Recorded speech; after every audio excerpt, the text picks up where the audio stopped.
নমস্কার কৃষ্ণপ্রেমী গুণী শ্রোতাজনেরা, আপনারা জানবেন যদি কেউ প্রভূত ধন দৌলতের অধিকারী হয় তাহলে সেটি বিশেষ ভগবত কৃপা বলা যায় না।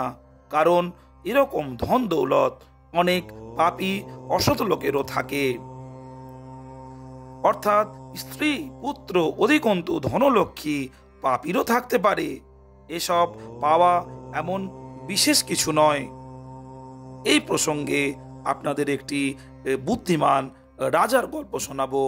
আপনারা এটি স্কিপ না করে স্থির চিত্তে শ্রবণ করুন।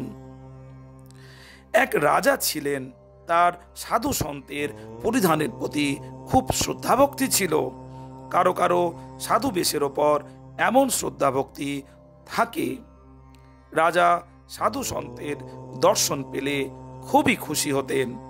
সাধু বেশে কেউ এলে সে যে উদ্দেশ্যেই আসুক, রাজা তাকে খুব আদর যত্ন করতেন, তার যথোচিত সেবা করতেন।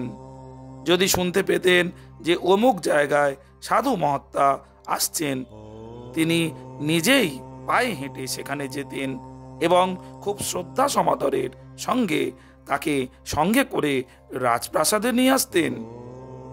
সাধুটি যা চাইতেন রাজা তাই তাকে দিতেন। রাজার এই সাধু ভক্তির কথা সকলেই জানত। পাশের রাজ্যে আরেকজন রাজা ছিলেন।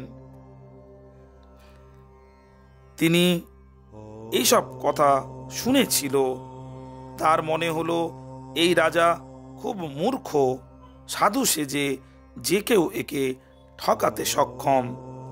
সেই চিন্তা করে সে একদিন এক বহুরূপীকে ডেকে এনে বলল, তুমি সাধু সেজে ওই রাজার কাছে যাও, তিনি তোমার সঙ্গে কেমন ব্যবহার করেন তুমি এসে আমাকে জানাবে।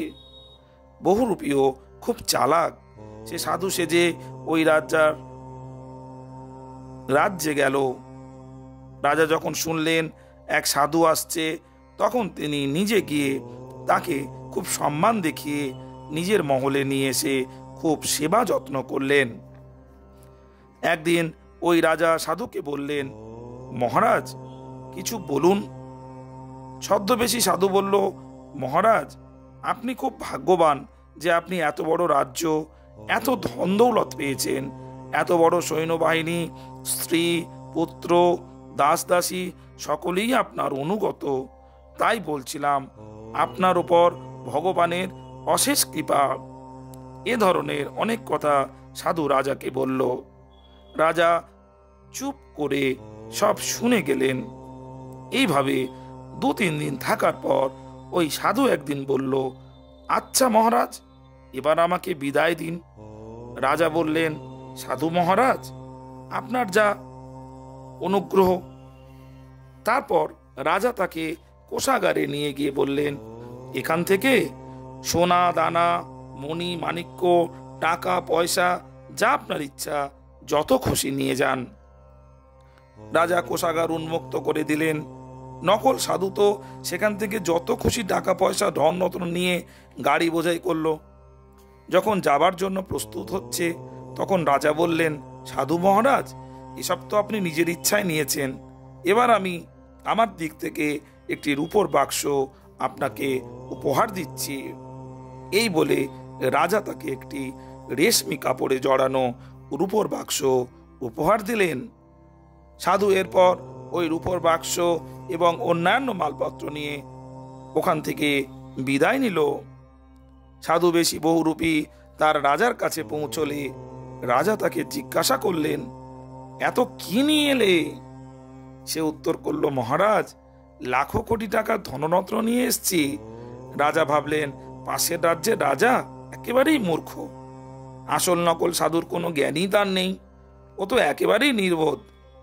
বহুরূপী আরো বলল, ওই রাজা আমাকে নিজে থেকে একটি উপহার দিয়েছেন। রাজা বললেন, ভালো কথা, একবার সেটি আমাকে দেখাও।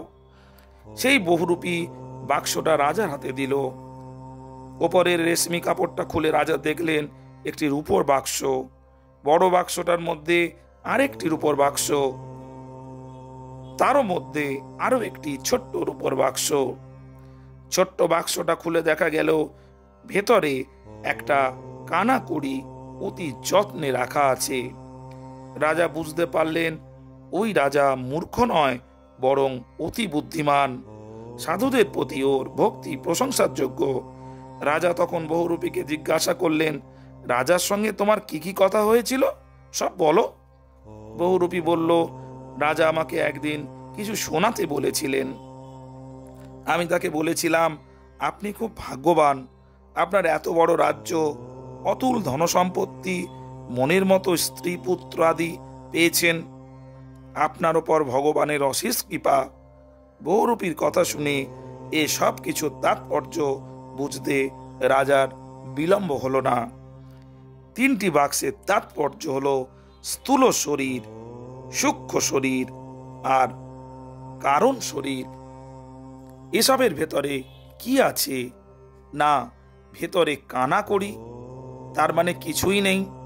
বাইরে থেকে সাধুটির বেশভূষা দেখতে খুব মনোহরী, কিন্তু ভিতরে কিছুই নেই।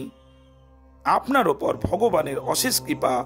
বহুরূপীর এই যে আশীর্বচন, তার মূল্যও কানাকড়ি। কারণ বৈভব লাভ ঈশ্বর কৃপা নয়, কৃপা তাই যার দ্বারা ভগবানের অনুরাগ হয়, তার প্রতি ভক্তি প্রেম বৃদ্ধি হয়। শ্রোতাজনেরা, যদি আপনাদের এই সমস্ত পৌরাণিক গল্পগুলি ভালো লেগে থাকে, ঐশ্বরিক চিন্তায় আপনাদের ভাবিত করে, তবে অবশ্যই চ্যানেলটিকে সাবস্ক্রাইব করতে ভুলবেন না। কারণ প্রতিনিয়ত আমি এরকম কাহিনী আপনাদের শোনাই। নমস্কার।